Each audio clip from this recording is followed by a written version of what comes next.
Bom dia, amigos. Estamos aqui mais um domingo reunidos em nome de Jesus para o nosso culto matinal dominical. Estamos aqui querendo receber cada um de vocês que estará participando conosco desse momento tão especial que nós temos em entrar na comunhão mais profunda com o Senhor, ouvindo a palavra, lendo a Bíblia, que esse momento seja um momento especial para cada um de nós e que Deus nos abençoe a todos. Nós vamos iniciar, eu vou estar lendo a primeira carta do apóstolo João, capítulo 5. A fé que vence o mundo. Todo aquele que crê que Jesus é o Cristo é nascido de Deus, e todo aquele que ama ao que o gerou também ama ao que dele é nascido. Nisto conhecemos que amamos os filhos de Deus, quando amamos a Deus e praticamos os seus mandamentos. Porque este é o amor de Deus, que guardemos os seus mandamentos. Ora, os seus mandamentos não são penosos, porque todo o que é nascido de Deus vence o mundo. E esta é a vitória que vence o mundo, a nossa fé. Quem é o que vence o mundo, senão aquele que crê ser Jesus, o Filho de Deus? Este é aquele que veio por meio de água e sangue, Jesus Cristo, não somente com água, mas também com a água e com o sangue. E o Espírito é o que dá testemunho, porque o Espírito é a verdade. Versículo 11.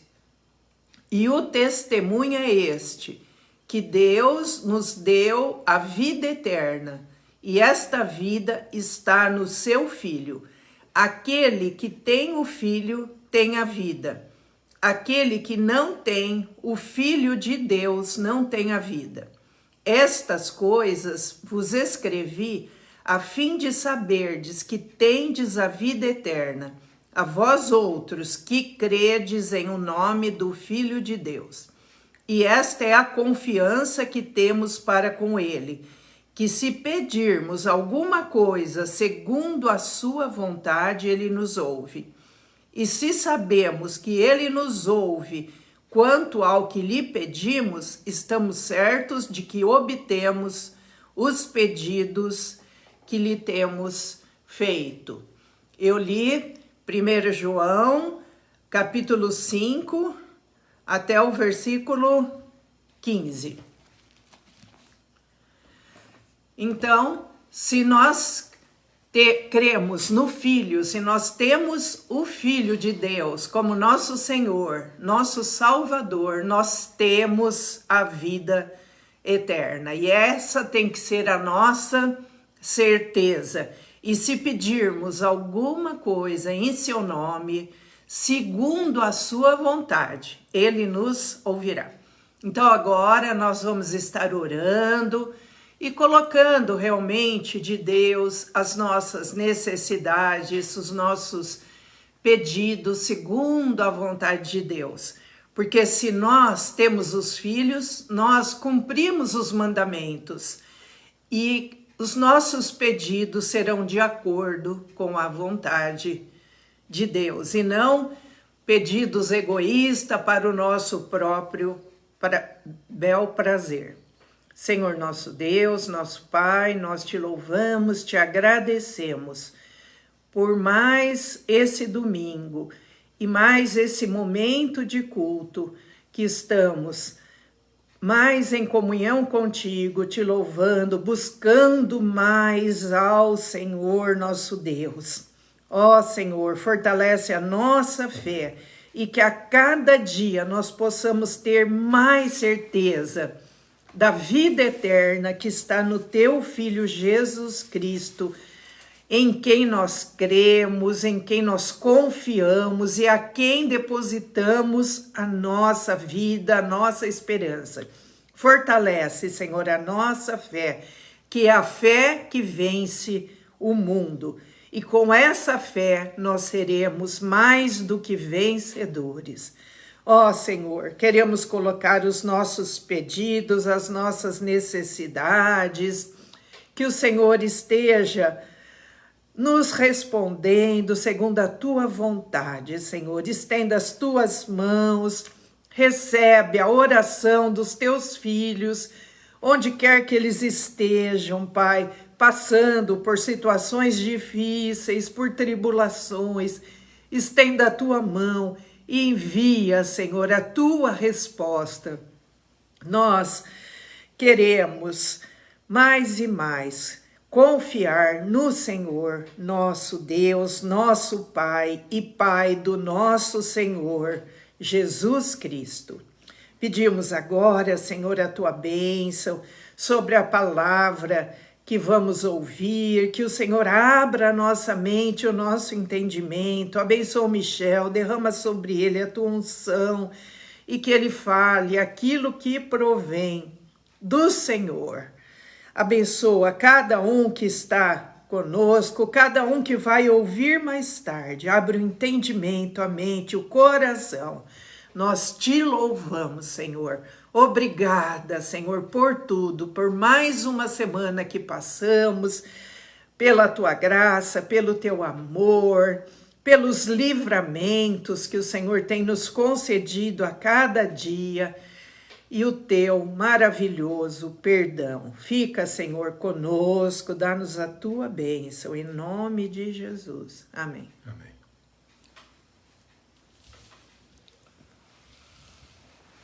Deixa eu só avisar que no final do nosso culto nós estaremos ministrando a Santa Ceia.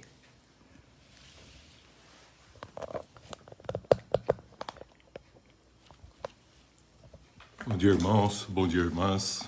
A graça e a paz de Cristo esteja com todos vocês. E nós estamos falando, alguns domingos, sobre o tema testemunho. Esse texto que a Denise acabou de ler foi o primeiro tema que nós abordamos sobre o testemunho, que é o testemunho que Deus dá a respeito do seu Filho. O Filho de Deus, Jesus Cristo, ele dá e testifica através de 3 situações que todos nós assim o fazemos. Diz que ele veio com o Espírito Santo, água e sangue. E falamos isso a primeira vez quando lemos esse texto correspondente que está em 1ª carta de João, capítulo 5, e nós falamos do versículo 6 ao 13. A Denise leu até um pouquinho mais, até o 15, mas a gente poderia até lembrar assim como um todo, né? Que esse testemunho que ele deu e o que testifica aqui na terra, ele falou que são 3 que são não a mesma coisa, porque no céu é o Pai, a Palavra e o Espírito Santo, e na terra é o Espírito Santo, a água e o sangue. Água, a Palavra e o sangue, a vida. Jesus veio com o Espírito Santo, água e vida, e testificou para nós, e nós continuamos testificando com esses 3 elementos. Por isso que temos que ter a Cristo e temos que ter o Espírito Santo para podermos dar esse testemunho com a nossa vida. O João Evangelista, ele fala no 5,13 o seguinte: a fim de saber que você tem a vida eterna, porque você tem Cristo, e quem tem, está em Cristo, anda com Cristo e permanece em comunhão com Cristo, ele falou que tem a vida eterna. Essa é a confiança que ele fala que nós temos. João 5,14. Segundo a vontade dele, tudo que nós pedimos, ele dará. E a gente pergunta, então qual é a vontade de Deus? Então eu vou repetir isso que eu já falei algumas vezes, vou falar novamente. A primeira vontade de Deus, explicitamente escrita no Novo Testamento, está em João, capítulo 6, versículo 39 e 40. É crer em Jesus Cristo, aceitando Ele como seu Senhor e o seu Salvador. Ponto. Segunda vontade de Deus, que você cresça em santificação. Então, quando você crê em Jesus, você recebe a salvação. Você não faz nada para isso. Depois, você cresce em santificação, em que o Espírito Santo te ajuda a crescer no conhecimento de Cristo e no conhecimento de Deus. E em tudo você dá graças em Cristo Jesus. Então, essas duas situações estão em 1 Tessalonicenses 4:3 e 1 Tessalonicenses 5:18. E a terceira e última vontade de Deus, que tudo resume-se nesses 3 pontos, é você sempre praticar o bem para calar a ignorância dos insensatos. Porque vendo as boas obras que você faz, eles não podem mais alegar que não existe Deus, a expressão de Deus aqui na terra através da tua vida e da minha vida, da nossa vida. Em 1 João 5:16, 17, fala que toda injustiça é pecado, mas que há pecado para a morte e que há pecado que não é para a morte. Mas ele fala que nós sabemos 3 coisas, e ele termina. Vou aproveitar agora e estender um pouquinho mais o que a Denise falou, que nós não falamos, eu vou colocar agora. E ele termina a sua carta dizendo o seguinte, em João, 1 João 5, 18 a 19, ele diz assim, sabemos 3 coisas. Sabemos que todo aquele que é nascido de Deus não vive em pecado. Isto é, afastado de Deus. E Deus o guarda e o maligno não toca a ele. Ele está falando, sabemos isso.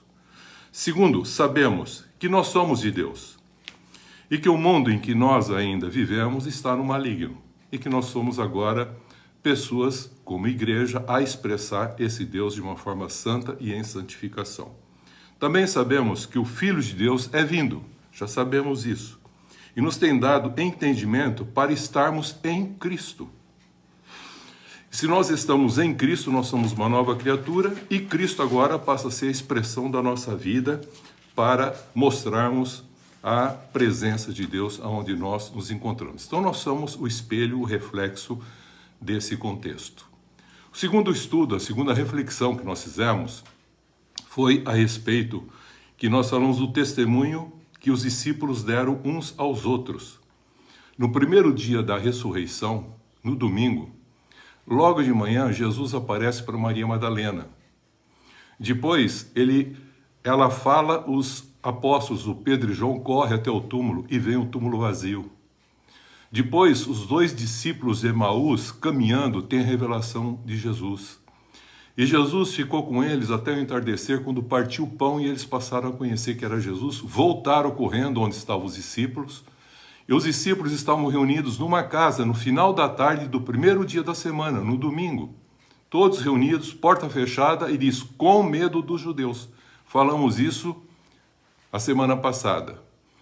E o que é interessante, Jesus aparece, se põe no meio deles e diz, paz seja convosco. E dito isso, mostrou as suas mãos. E mostrou também um lado por onde foi transfixado com a lança. E eles se alegraram. E ele disse o seguinte, paz seja convosco. Como o Pai me enviou, eu envio vocês. Foi o segundo estudo que nós falamos do testemunho. E dito isso, ele sopra sobre eles o Espírito Santo. Isso não quer dizer que o Espírito Santo estava descendo, não. Ele vem no dia de Pentecostes. Mas ele sopra sobre ele o Espírito Santo, porque o Espírito Santo não é para dar empoderamento. Mas o Espírito Santo, o próprio Jesus já revelou, que é para que você possa ter poder para ser testemunha. E eles deram um testemunho. E a alegria agora de ver Jesus foi assim indizível. Mas quem não estava com eles? Eu expliquei domingo passado. Tomé. Tomé não estava ali naquele momento. Aí o Tomé volta e eles falam, Tomé, e começam a descrever tudo o que aconteceu desde Maria Madalena, com os discípulos do caminho de Emaús, e também fala que eles viram Jesus, que estava ressurreto, vivo, viram os cravos, viram o lugar da lança. Aí o Tomé disse o seguinte, eu não creio no que vocês estão falando, não. Eu quero botar o meu dedo no lugar do cravo. Onde está? Eu quero botar a mão dele, o meu dedo lá. E eu quero pôr a minha mão também no lado onde a lança transfixou. Só assim eu vou acreditar.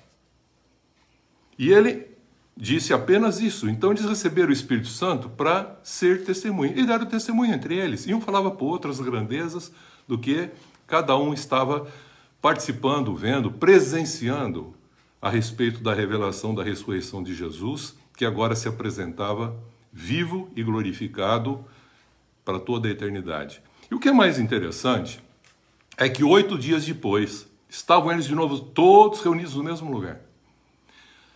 Agora João omite medo. Não tinham mais medo, estavam alegres por ter visto Jesus ressuscitado. Agora sabia da importância que a ressurreição não blefa.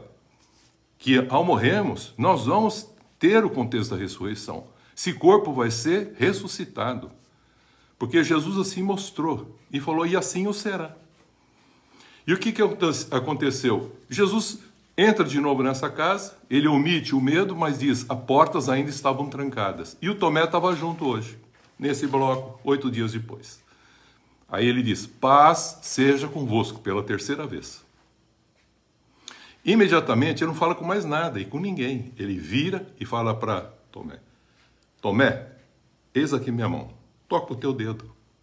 Eis aqui o meu lado, põe a tua mão, Tomé. Você não crê? Então faça isso. Está aqui, eu estou aqui para você me testemunhar daqui para frente. Tomé olha para ele e diz, Senhor Deus e Deus meu. Nessa hora falou, Tomé, porque você viu, você creu? Bem-aventurado, Tomé, os que não viram creram, Tomé. E eu terminei o 2º estudo falando o testemunho deles, discípulos, um para com os outros, nessa revelação de Jesus. Hoje eu quero trabalhar um outro testemunho. É o testemunho que João Batista dá a respeito de Jesus. E eu quero ler o texto que João escreve a respeito do triplo testemunho que João Batista dá. João, o evangelho agora de João, não a carta, mas o evangelho de João. O João aqui é o evangelista e ele vai falar sobre o João que batizava. E diz assim, versículo 15, eu vou ler até o 18, depois eu vou seguir, mas é todo esse contexto que vai até o 31, mas eu só vou ler do 15 ao 18. Diz assim, João, Evangelho de João, capítulo 1, o versículo 15 até o versículo 18. João testemunha a respeito de Jesus e exclama, este é de quem eu disse, o que vem depois de mim tem contudo a primazia, porquanto já existia antes de mim. Porque todos nós temos recebido da sua plenitude graça sobre graça. Porque a lei foi dada por intermédio de Moisés, a graça e a verdade vieram por meio de Jesus Cristo. Ninguém jamais viu a Deus. O Deus unigênito que está no seio do Pai é quem o revelou. Então, o Pai, que já foi dando um testemunho pelo próprio Filho, os discípulos, pela ressurreição, começaram a dar esse testemunho, mas ainda o Espírito Santo não havia descido, mas Jesus já tinha soprado sobre eles o Espírito Santo para ir e ser testemunha. Então o Espírito Santo não é de empoderamento, mas sim para ser testemunha e não dar testemunho, apenas. Não? Então agora o João Evangelista escreve o testemunho de João Batista a respeito de Jesus. E João Batista diz o seguinte, o que vem depois de mim tem a primazia, porque já existia antes. E nós recebemos dele plenitude, graça sobre graça. Continuando, não vou ler todo o texto, mas sintetizando, João agora, capítulo 1, versículo 19 até o versículo 28, ele fala que os sacerdotes e levitas, fariseus, foram ter com João, que estava batizando lá no Rio Jordão. Aí eles perguntam assim para João, o João que batizava, quem é você, João? Quem és tu? E João respondeu, eu não sou o Cristo. Ele testemunhou, eu não sou o Cristo. És tu Elias? Ele falou, não sou. És tu profeta? Ele falou, não. Então quem é você? Ele falou, eu sou a voz do que clama no deserto. É aquilo que Isaías falou, endireitai o caminho do Senhor, preparai e fazer com que o coração dos filhos volte aos pais e dos pais aos filhos. E João diz em Mateus 3, de 1 a 2, que ele pregava o arrependimento para os pecados. Por isso que ele diz, arrependei-vos, porque está próximo o reino dos céus. Porque depois dele viria Jesus Cristo, que anunciaria: o reino dos céus está próximo, em Jesus é chegado o reino dos céus. E aí, aquelas pessoas que foram dos fariseus, sacerdotes e levitas perguntaram: se você não é o Cristo, então por que você batiza? Você não é nem Elias, você não é profeta, então por que você está batizando? E Marcos 1:2, João Batista fala que ele veio batizando com água para o arrependimento dos pecados. Mateus 3:11. A fim, veja a palavra, a fim de que Jesus fosse manifestado a Israel. João 1:31. No finalzinho ele fala: eu mesmo não o conhecia, eu não conhecia Jesus. Embora sendo, vamos dizer, primos, sobrinhos, porque Maria e a mãe do João já se conheciam, eu não conhecia. Então é isso que ele está falando. Nós não conhecemos mais as pessoas segundo a carne. Mas ele não sabia que aquele indivíduo, que Jesus, era realmente ungido. E ele diz: eu não conhecia, mas a fim de que ele fosse manifestado a Israel, vim por isso batizando com água para o arrependimento, preparando o caminho para que ele venha fazer parte da vida de cada um de nós, que é o Cristo em cada um de nós. João 1, de 29 a 31, está falando exatamente isso. No dia seguinte, João Batista diz aqui, no dia seguinte, versículo 29, viu João Batista Jesus que vinha para ele e disse: eis o Cordeiro de Deus que tira o pecado do mundo. E é esse a favor de quem eu disse que vem um varão que vocês não conhecem, mas que tem a primazia, porque ele é antes de mim. Então João faz esse testemunho mostrando que ele disse que ele é aquele que vem antes dele, que ele é o próprio Deus revelado, que é o Verbo encarnado. Em João de 1, 32 a 34, diz que João testemunha dizendo: vi o Espírito descer do céu como pomba e pousar sobre esse homem Jesus. E quem me enviou, diz João Batista, a batizar, João escreve a esse respeito. Disse: sobre quem você vires descer o Espírito Santo, esse é o que batiza com água e com fogo. Mateus 3, de 11 a 12. É esse que vai enviar o Espírito Santo para ficar para sempre com vocês, para que vocês sejam um testemunho vivo em todo e qualquer lugar. João Batista diz: vi e testifico, no versículo 34, vi e testifico que Jesus Cristo é o Filho de Deus. Está vendo quanto testemunho que nós estamos falando? E eu vou falar domingo que vem o nosso testemunho. No versículo 34 ele termina dizendo: pois eu de fato vi e testifico, testemunho, que Jesus Cristo é o Filho de Deus.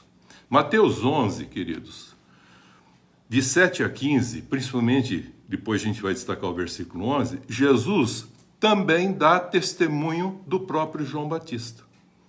João Batista tinha sido preso. E Jesus começou o seu ministério da pregação. E João Batista, em determinado momento, teve também as suas dúvidas. E falou: olha, vai lá, meus discípulos, e pergunta para Jesus se é ele mesmo que estava para vir ou se virá outro. Porque na realidade, quando ele falou: vai ver se é ele mesmo ou se é outro, porque eu estou preso aqui, eu não estou entendendo. Parece que ele veio para libertar, dar vida, ser um vencedor. Eu estou preso, eu estou sentindo que eu vou estar caminhando para a morte. Vai lá, pergunta se eu realmente estou certo.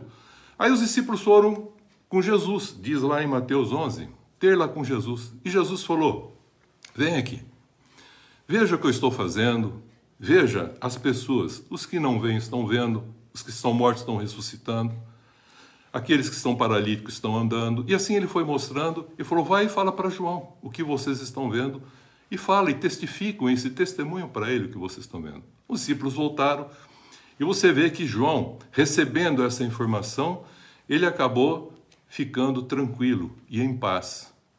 Essa paz que ninguém pode tirar, que ele nos dá. E Jesus pediu e ele foi. E aí ele faz um testemunho nesse momento, logo em seguida, a respeito do próprio João Batista. O que vocês foram ver lá no deserto? Aquela voz que clama no deserto. endireitai o caminho do Senhor. O que vocês foram ver lá? Aí ele estava falando, vocês foram ver um profeta? Eu afirmo, João Batista é mais que um profeta. E ele disse, eu não sou profeta. Mas Jesus falou que ele é muito mais do que profeta. E veja o que é interessante. Embora João Batista tinha dito que não era profeta, tinha negado que era profeta, Jesus falou, não, ele é profeta sim. Ele é profeta. Ainda mais, Mateus 11:11 diz o seguinte, que entre os nascidos de mulher, disse Jesus a respeito de João que batizava. Ninguém apareceu maior do que ele. Ninguém que nasceu de mulher, de uma relação humana, homem e mulher, ninguém é maior que João Batista. Ele é a essência, porque ele não estava pregando num templo, ele estava pregando no deserto. Porque no templo Deus não estava mais, o Senhor não estava mais. Havia 2 contextos de sumo sacerdote e só podia ter um, Anás e Caifás, um representante do governo romano, outro da instituição humana. Não poderia ter isso. E ele passou a pregar, sendo esse profeta falando da presença do Messias e revelando ele com o batismo para Israel. Que antes de nascer mulher, ninguém apareceu maior do que João Batista. Mas veja o que Jesus fala. Mas o menor no reino, que está agora chegando com Jesus Cristo, que ele está instaurando, o menor no reino é maior do que ele. Aí você fala assim, mas por quê? Porque na realidade o menor no reino vai estar cheio do Espírito Santo, porque ele não é aquele que vem para ser servido, mas é aquele que vem para servir. Mateus 11, 13 e 15, queridos. Mateus 11, continuando dentro do 11, 13 e 15. Porque dos profetas e a lei, toda profeta e lei profetizaram até João Batista. E João Batista, a partir daí é anunciado o reino dos céus. Eis que é chegado o reino. E Jesus trouxe, instaurou, e esse reino já está presente nos nossos corações. Vivemos esse reino aqui agora, embora ainda no mundo. Mas depois que morremos, nós vamos entrar plenamente nesse reino. Já está em nossos corações. E nós expressamos para que a vontade de Deus, que é feita no céu, também seja feita da mesma forma aqui na terra. Então nós somos representantes, embaixadores, para reconciliar, para que todos sejam salvos em nome de Cristo Jesus. Que é o primeiro elemento da vontade de Deus, crer em Jesus. Veja como é interessante. A lei e os profetas profetizaram até João Batista. E aí ele afirma, e João Batista é esse Elias que os judeus estavam esperando, que viria antes do Filho de Deus. Esse, ele falou, é exatamente aquele que antecederia aquele que seria o próprio Filho de Deus, que é o Messias, que é Jesus, o Cristo, o Filho de Deus. Em Mateus 17, continuando o pensamento ainda, de 9 a 13, Jesus explica aos discípulos a respeito de Elias. E aí eles entenderam que João Batista não é o Elias como estava, porque quando nasceu João Batista, ele falou que ele nasceria, não é com o Espírito, mas é no Espírito de Elias, para convergir o coração do pai aos filhos e dos filhos aos pais. É como que se dizendo assim, ele veio para preparar as pessoas para receberem Jesus, o Cristo de Deus, e tendo agora essa identidade e o Cristo em cada um deles, eles possam voltar como um filho, uma filha de Deus, a reconciliar com o Pai Celeste. Foi o que Jesus estava mostrando e está procurando dizer com esse contexto. Então eu quero destacar, sim, querido, um detalhe que é fundamental. No Antigo Testamento, a aliança de Deus com Israel, com o povo de Israel, era uma aliança da lei, da obrigação e do esforço para entrar nesse reino de Deus. E de sacrifícios de animais para cobrir pecados. Era esse o contexto do Antigo Testamento. Mas em Jesus Cristo agora, essa aliança do contexto da lei, da obrigação e do sacrifício, acabou. Em Jesus Cristo, cede o lugar para uma nova aliança. Por isso que hoje nós vamos comemorar a ceia do Senhor. Comer o pão, beber o vinho, e quando ele pegou o vinho, ele falou, eis a nova aliança eterna. Então aquela aliança já passou. A da lei já foi, então agora é a aliança da graça. Aliança da obediência. Aliança da misericórdia e do perdão, de uma boa consciência para com Deus, queridos. Então agora ele diz o seguinte, essa é a razão que Oséias 6,6 fala, que Deus quer misericórdia e não sacrifício. Eu nunca pedi sacrifício, Deus falou. Eu quero que vocês me obedeçam. Que o conhecimento de Deus é mais do que holocaustos e sacrifícios. Mateus 9,13 diz: Ide, porém, aprendei o que significa. Misericórdia quero e não sacrifício. E aí, porque eu não vim, disse Jesus, para justos, eu vim para pecadores. Em Mateus 12,7, Jesus diz que se vós sabeis o que significa misericórdia quero e não sacrifícios, não teríeis condenado a inocente, inclusive começando pelo próprio Jesus, porque diz, eu também sou senhor do sábado, e eles discutiam um problema de leis, se guarda ou não guarda sábado, eu falo senhor do sábado. Veja como é interessante, em Lucas 7,33, Jesus diz, pois veio João Batista, não comendo. A gente fala lá que João Batista ele comia gafanhoto, mel silvestre, a roupa dele como que era. Pois veio João Batista não comendo pão e nem bebendo vinho. E vocês dizem, tem demônio. Aí vem o Filho do Homem comendo e bebendo, e dizeis, eis aí um glutão, um beberrão de vinho, amigo de publicanos, de pecadores. Mas Jesus faz uma afirmação fantástica. Mas a sabedoria é justificada por todos os filhos da sabedoria. Os homens não vão entender isso, porque a sabedoria humana, ela é terrena, animal e demoníaca. A sabedoria que vem dos céus é discernida na unção do Espírito, é totalmente distinta, como diz Tiago. Então vamos seguir. A morte de Jesus no Calvário, com o derramar do seu sangue, e também depois dando a condição da vinda do Espírito e deixando o seu Espírito aqui para conosco, para termos o mesmo Espírito dele, para que nós expressássemos a mesma maneira de pensar, sentir e agir como Cristo assim o fez. Ele põe fim, querido, aos sacrifícios de obrigações legais, de leis, próprio das religiões dos homens, e não da aliança da graça e da obediência em amor, que vai expressar Deus no coração das pessoas, expressar agora de maneira tal, com a ação do Espírito Santo, esse Deus onde nós estivermos. Então alguém pergunta, então para que a religião? A religião é parte de um sistema que é do mundo, mas é o lugar onde nós vamos aprender as coisas de Deus, porque a palavra religião vem no sentido de religar. Mas todo o sistema humano, ele está corrompido pela condição do próprio homem.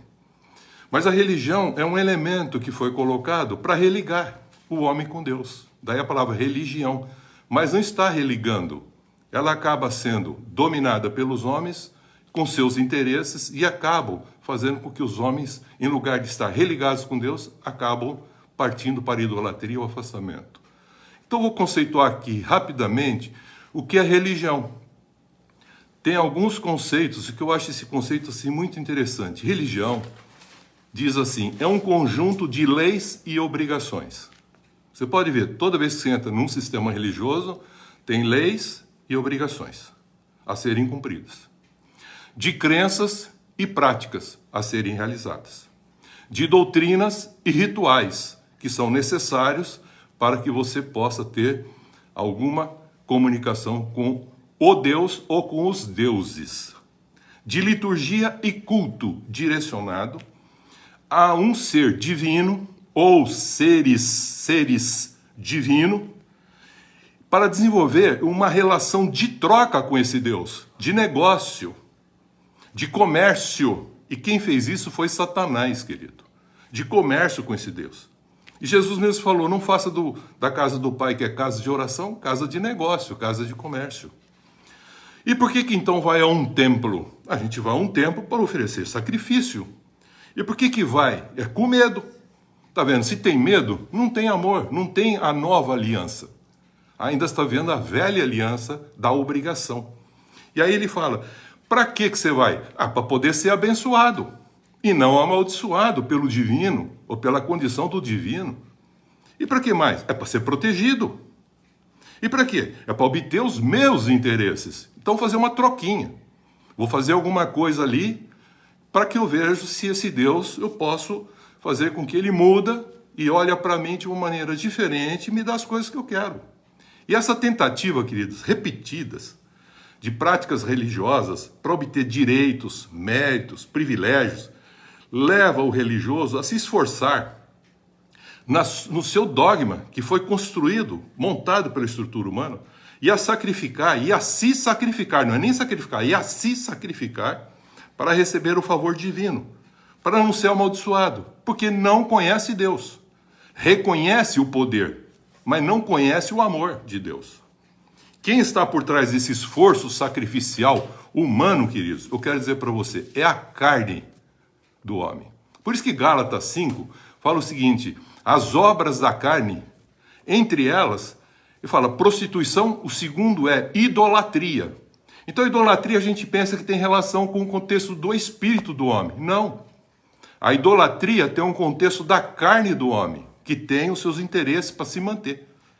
E já expliquei que a carne é a única coisa que não foi transformada, mas tem que ser submetida a uma obediência para agora o espírito que ressuscitou e a psique, a alma transformada, faz com que a carne expressa através dela o amor de Deus. E tudo diz, santo, santo, santo é o Senhor Deus Todo-Poderoso, com a estrutura que nós somos formados, espírito, alma e corpo. Vou repetir uma coisa que eu já falei, vou falar de novo e vou repetir 2 vezes hoje. O homem se esquece que é um ser espiritual. Ele já é um ser espiritual. Guarda isso no teu coração. O homem é um ser espiritual. E que deve se esforçar espiritualmente para ser um humano ser. Então ele perdeu a humanidade. A unidade humana ele perdeu. Não tem relação, mas não tem comunhão. Então ele tem que se esforçar, vou repetir. O homem se esquece que ele é um ser espiritual, imortal, por isso que ele não morre. Por isso que Deus teve que mandar o seu filho. Porque ele nos fez espiritual, imortal. Ou vamos viver depois eternamente com Deus, ou eternamente afastado de Deus. Porque somos eternos, não tem como. Ou você vive a vida eterna, ou você permanece na morte eterna em que o homem já se encontra. Então diz assim, o homem se esquece que é um ser espiritual e que deve se esforçar espiritualmente, lutando com as forças espirituais, para que ele possa ser um humano, ser que expressa Deus como assim ele havia formado. Portanto, quero fechar o pensamento, o religioso, com a sua lógica legal, moral, dogmática e de sacrifícios, se vangloria e se mostra como bom, de bem, justo, com o seu eu enaltecido, empoderado e glorificado na sua crença dogmática, que não muda, porque acha que é a verdade e que tem a verdade, mas não tem Cristo, que é a verdade, que é o caminho, que é a vida. Com a lógica da misericórdia, você agora sendo uma nova criatura em Cristo e agora Cristo habitando em você, você passa a ter um amor chamado desinteressado. Porque o teu eu e o meu eu, como diz Paulo, já estamos crucificados com Cristo.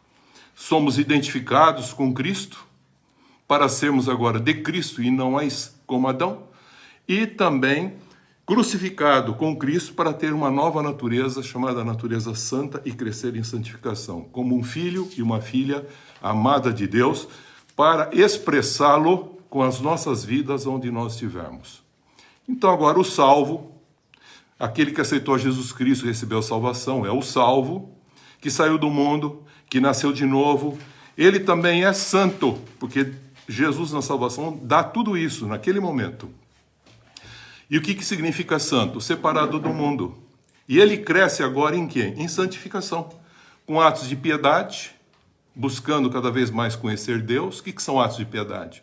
Lendo a Bíblia, estudando, buscando, conhecendo, cantando, indo aos cultos com os irmãos, se reunindo com os irmãos, partilhando a palavra em hinos, cânticos espirituais, e também mais com misericórdia, abraçando e sendo abraçado com os irmãos, crescendo nesse conhecimento e crescendo na fé e no amor. O salvo é santo, isto é, separado do mundo, cresce para crescer no conhecimento de Deus e como filho e filha amadas, vivem com alegria a comunhão com Deus Pai, com o Filho e com os irmãos. Embora esteja no mundo, Veja como é interessante. Nós ainda, você também, já conhece a verdade, os testemunhos que está sendo falado. Cristo.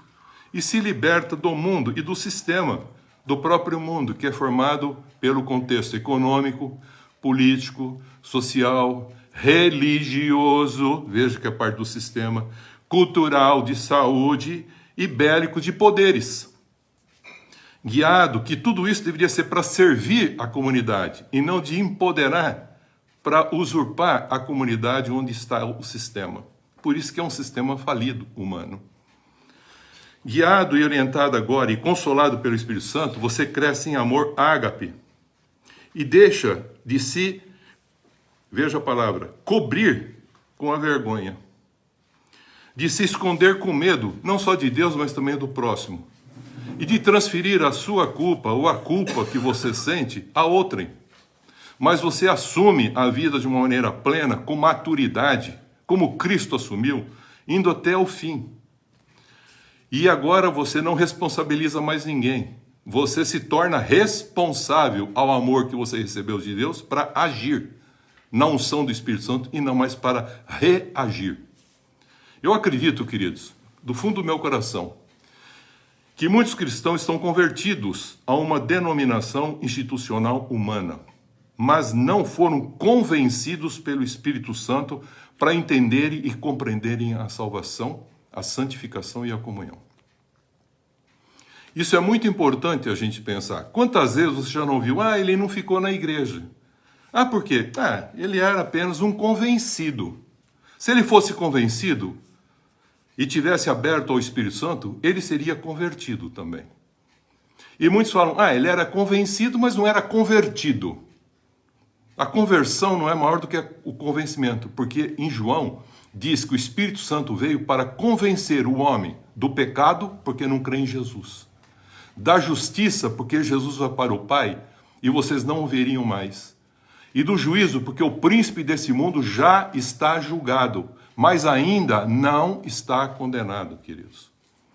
E ele não quer que as pessoas se percam nesse contexto da própria vida e vivam eternamente afastados dele. Então ele mandou o Filho para restaurar isso. Por isso que é esse ponto que nós estamos falando fundamental para entender e compreender a salvação, a santificação e a comunhão. Porque o Espírito Santo, ele vem para convencer isso. E convencido pelo Espírito Santo, o que acontece? A pessoa se arrepende, um negativo, e se converte, ela vira, ela volta o seu olhar para a luz. É claro que aí tem dois pontos. Se você está indo para um lugar escuro, e no momento eles te falam, a luz não é por aí, a luz está atrás de você, você faz o quê? Você percebe uma penumbra, mas não sabe onde a luz está. Aí eles dão uma orientação para você, que em Cristo Jesus vai ser iluminado o teu coração, um entendimento, o restabelecimento, essa luz que foi o princípio da vida. Aí você faz o quê? Você se arrepende daquela vida que você estava levando, dos seus interesses, dos seus direitos particulares, seus privilégios, e abre mão disso e faz o seguinte, se submete agora à vontade de Deus. Crer em Jesus, a santificação, em tudo dai graças e a prática do bem. Aí o que você faz? Você vira 180 graus. Isso é a palavra, é converter, a direção. Aí você vê a luz, distante, você estava longe de Deus, distante, quase na morte, nas trevas. E aí ele te chama para a luz. Tem três coisas. Ou você fica parado onde você está, olhando essa luz de longe, religioso. Ou você, na realidade, volta e continua andando para a escuridão, não quero nada com Deus, faz a sua escolha. Ou você volta em direção a essa luz e quanto mais você vai caminhando, convertido, porque você foi convencido pelo Espírito Santo a respeito do pecado, da justiça e do juízo, você vai voltando para Deus sabendo que um dia você vai ter que prestar conta para Ele. Você vai voltando, conhecendo Deus e prossegue conhecendo Deus e passa a se conhecer melhor. E a fé que você tem não é para obter as coisas, querido. A fé que você tem, cada dia você vai vendo que dentro de você tem um potencial que a salvação te deu e que você vai vendo o quanto que você ainda pode ser bom e que você não foi. E essa transformação o Espírito vai fazendo. É um processo da santificação até você morrer. Isso é o que a gente está falando, santificação. Por isso que ele diz assim, segui a paz com todos, isso cabe a você, e a santificação, sem a qual ninguém verá, nem você vê, porque eles acham que santo é para ver Deus. Não. Santo é para estar em comunhão com Deus e santo é para revelar Deus através da tua vida. Por isso Jesus falou, eu me santifico para que eles sejam santificados com a verdade. A tua palavra é a verdade. Então santificação não é para ir para Deus. Ficar santo para ir para Deus. Não. Ser santo é para nessa vida revelar Deus através da sua vida e estar em íntima comunhão com Deus e com o teu irmão. Com a salvação e o batismo nas águas, eu quero indo para o final, houve para muita gente que nós chamamos conversão, mudança de direção. O cara, eu fumava, não fumo mais, eu fazia isso, não faço mais, eu prostituía, não prostituo mais, eu roubava, não roubo mais. Então, ele tem uma vida mudada, mas não transformada. Ele continua vivendo aquela vidinha dele. Mas já fui batizado, já fui salvo. Tá? Mas isso não é tudo, querido. Porque sem santificação, ninguém verá, nem você e nem aqueles que estão com você, porque nós temos que expressar através de nós esse contexto da salvação. Presta atenção. O que acontece? Muitas vezes dentro da própria religião, você vê alguma pessoa que está ainda vivendo a concupiscências da carne, soberba da vida, está ainda vivendo o contexto da idolatria, concupiscência dos olhos, pois não andam em espírito e em verdade. É o que ele falou que Deus busca, aqueles que o adoram a Deus em espírito e em verdade. Então quer dizer qual a diferença entre o homem natural, aquele adâmico, o velho homem que nós somos e vivemos, o homem religioso e o homem espiritual que pertence ao reino de Deus. O homem natural, queridos, é o pecado se manifestando nele e através dele. O homem religioso, o pecado está encoberto nele, mas ainda continua aparecendo através da sua atitude. Ele está apenas encoberto.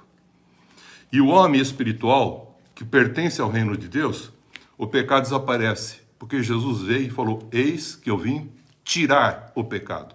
Eu não vim mais cobrir como era a antiga aliança. Eu vim agora numa nova aliança tirar, para que você não mais peque. A lógica da graça, da obediência, do perdão, da misericórdia, gera em você o amor ágape, isto é, um amor desinteressado. Aí você pergunta, de onde procede esse amor em mim? Quando você tiver 3 coisas, diz 1 Timóteo 1,5, um coração puro, uma consciência boa para com Deus e com seu irmão, e de uma fé sem hipocrisia.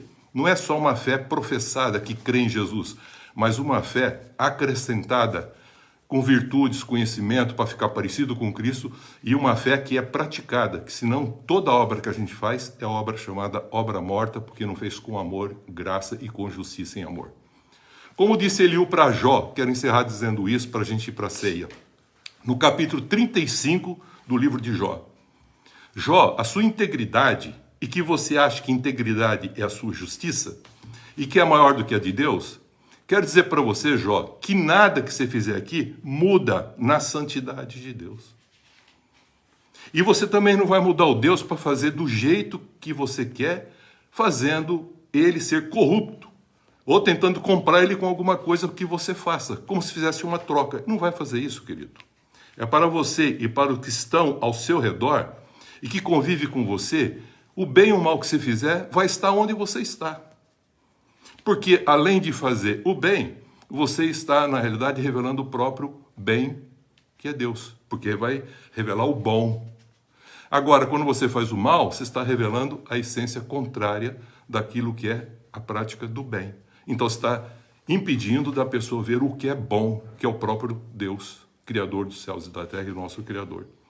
Então, você não se aproxima de Deus, nem conhece Deus, fazendo alguma coisa no contexto, tendo essa natureza, veja, tendo essa natureza ainda pecadora. Então precisa ter aquele contexto de transformação da sua consciência para entrar nessa nova aliança, vivendo a santificação, sendo santo e vivendo em santificação, crescendo. Então você verá a Deus e levará os outros a poderem ver a Deus. Portanto, diz Paulo, segui a paz com todos e a santificação, sem a qual ninguém verá Deus, nem você e nem quem convive com você. Quem se santifica vai se tornando parecido com Cristo, queridos. Perfeito, conhecedor de Deus, e se alegra com a comunhão que tem com Deus e com o seu próximo. É isso que eu gostaria de falar hoje com os irmãos, e nós vamos fazer agora a ceia do Senhor, comemorar, fazer esse memorial. E a pergunta que muitos fazem é, por que a gente realiza esse memorial? Talvez os nossos filhos um dia perguntem, por que você come o pão e o vinho? A gente vai dizer como que um judeu falava para o seu filho, por que você comemora a Páscoa? Aí eles explicavam, porque o Senhor me libertou da escravidão e do pecado em que eu vivia no Egito. A gente vai dizer, porque Jesus morreu em nosso lugar e nos libertou do mundo e da escravidão com que a gente era servo nesse mundo. Ele nos libertou, embora a gente esteja no mundo, Jesus nos convidou, falou, vinde, aprendei de mim. E depois que a gente aprende Jesus, ele fala, ide, vá por todo o mundo e pregue esse evangelho, fazendo discípulos para Jesus Cristo e não para as denominações religiosas, pregando esse evangelho, batizando em nome do Pai, do Filho e do Espírito Santo, colocando essa pessoa na comunhão do Pai, arrependido, do Filho, para ficar parecido com Cristo, e do Espírito Santo, para ser essa expressão que tem um poder para viver esse Cristo agora, através da sua vida, fazendo com que a sua carne seja submissa a fazer a vontade do que o Espírito ressuscitado e a tua alma transformada assim pede. E aí nós vamos cumprindo esse propósito de Deus, e o propósito de Deus, sendo cumprido através de nós, as pessoas poderão ver esse Deus através de cada atitude nossa. Então hoje nós vamos comer o pão e vamos beber o vinho, e ele falou que quem de mim bebe, por mim se alimenta, por mim viverá. Então nós passamos a viver com Cristo, por Cristo, para Cristo e para a glória de Deus Pai e de Cristo Jesus. Então vou agora, juntamente com a minha esposa, se você tiver ali o pão, se você tiver ali um cálice, um vinho, ou um suco de uva, não importa, um símbolo correspondente ao que simboliza o que nós chamamos vida, vinho. E o pão, Jesus falou, esse é meu corpo que é dado por vós. E a gente tem consciência clara do significado que ele mesmo deu em João 6,63. O corpo para nada aproveita. O que eu tenho dito para vocês é que o corpo simboliza esse pão que eu estou dando para vocês. Você não é o Cristo, mas você tem um pedaço de Cristo. Tomai todos e comei, porque nesse contexto, pela fé, nós celebramos o memorial que nós temos pela fé e fidelidade ao que nós falamos. O Senhor é meu Deus e o Senhor é meu Senhor. Por isso, Jesus, estamos assim fazendo esse memorial em teu nome, para sermos a expressão e estarmos fortalecidos no teu amor, na tua graça, para na unção do Espírito Santo fazer essa expressão da tua pessoa acontecer através de cada um de nós. Comamos para que a gente possa estar fortalecidos, firmes na fé, para expressar Jesus Cristo com a nossa vida. Façamos isso, porque ele disse que quem assim o faz tem vida eterna, tem vida em si mesmo. Passou da morte para a vida. E ainda mais, a hora que quiser pode dar e retomar a vida como ele o fez. Façamos isso para a honra e glória de Deus e para o nosso bem. Façamos isso. Comamos tendo a convicção e a fé que nós estamos fazendo isso pela fé. O memorial do que Cristo fez por nós, dando a sua vida, o seu corpo, para que a gente possa ter vida. Amém? Vamos comer.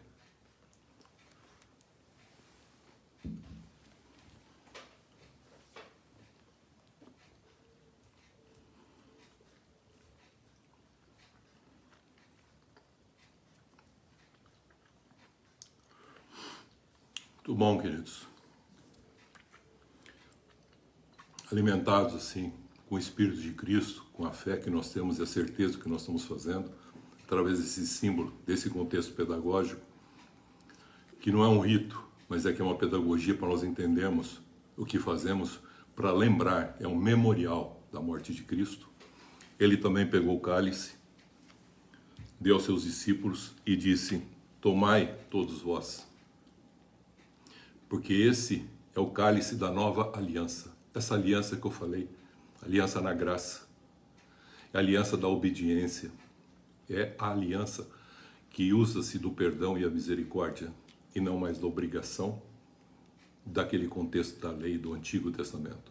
Essa é uma nova aliança em que a misericórdia aparece, que a graça e o amor estão juntos, em que a justiça aparece na prática do que nós fazemos com a nossa vida. Então ele diz agora, fazei isso em memória de mim, comendo o pão, símbolo do contexto do Espírito, e bebendo o contexto da vida de Cristo, que agora você possa estar renovada a tua vida e fortalecida a tua vida, para cada dia mais poder servir e glorificar a Deus com a tua vida. Façamos isso e bebamos para termos vida e vida plena em Cristo.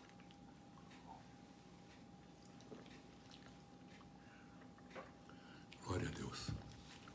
Feito isso, querido, nós queremos agradecer a Deus por esse momento, por esse memorial, que nós temos consciência, que está lá em João 6,63, que nós fazemos isso pela fé. E isso aqui é para o nosso bem. Nada vai mudar na santidade de Deus, como nós já vimos. Nada muda. Mas muda sim o nosso comportamento para nós mesmos, entre nós, e para continuarmos conhecendo a Deus e expressando Ele através da nossa vida. Para não ficarmos fracos, doentes e até mesmo moribundos. Por isso que nós temos consciência que nós participamos do corpo de Cristo. Amém. Senhor nosso Deus, amém. Nosso Pai, muito obrigada, Senhor, porque pudemos nos alimentar do Teu corpo, do Teu sangue, que foi derramado por nós na cruz. A Tua vida que o Senhor deu gratuitamente, que o Senhor se ofereceu por nós, morrendo em nosso lugar. Amém, Pai. E esse pão que é o Teu corpo, Senhor, o corpo de Cristo, a igreja de Cristo aqui na terra, nós fazemos parte desse corpo. E agora, Senhor, alimentados, fortalecidos, que o Senhor derrame sobre nós do Teu Espírito Santo, amém, para que possamos ter o poder de vivenciar o Senhor e testemunhar o Teu nome, amém, aqui na terra, onde estivermos, no nosso convívio de trabalho, de família, que nós sejamos testemunhas Tuas, amém, Senhor, aqui na terra. Para isso, Senhor, nós precisamos da unção do Teu Espírito, amém, Santo. Sim, por isso, Senhor, é todos nós que participamos dessa ceia, desse memorial, dessa comunhão que o Senhor Jesus, sim, nos dá, que nós sejamos agraciados pelo Senhor, amém, e fortalecidos, cheios do Teu amor, amém, da Tua graça, sim, e do Teu perdão. Sim, Pai. Fortalece, Senhor, a Tua igreja, amém, que é o corpo de Cristo, sim, aqui na terra. Amém. E que em cada lugar neste mundo que um filho Teu está celebrando a ceia, é nosso irmão, e juntos, Senhor, fazemos parte desse reino Teu aqui, amém, na terra. Por isso somos todos irmãos e temos um só Pai, que é Deus. Ó Senhor, obrigada, Pai, por essa família que o Senhor nos concede, que façamos parte dela, sim, família, Pai, da fé. Amém. Abençoa, Deus, a todos. Derrama a Tua graça, a Tua unção, e que ninguém fique fora dessa tão grande salvação, amém, que o Senhor Jesus nos deu morrendo em nosso lugar. Obrigada, Senhor Jesus amado. Obrigada, obrigada. Amém. Sim, Pai. Nós iniciamos esta semana. Nós iniciamos essa semana. E tomamos posse. E tomamos posse. Para nossas vidas. Para as nossas vidas. Nossas famílias. Nossas famílias. Nossos trabalhos. Nossos trabalhos. De uma semana de bênçãos. De uma semana de bênçãos. Uma semana de vitórias. Uma semana de vitória. Sempre confiantes nas promessas de Deus. Sempre confiantes nas promessas de Deus. E rejeitamos toda obra maligna contra nós. E rejeitamos toda obra maligna contra nós. E que não sejamos usados pelo mal. E que não sejamos usados pelo mal. Em nome do Pai. Em nome do Pai. Do Filho. Do Filho. E do Espírito Santo. E do Espírito Santo. Amém. Amém. Deus abençoe a todos. Amém.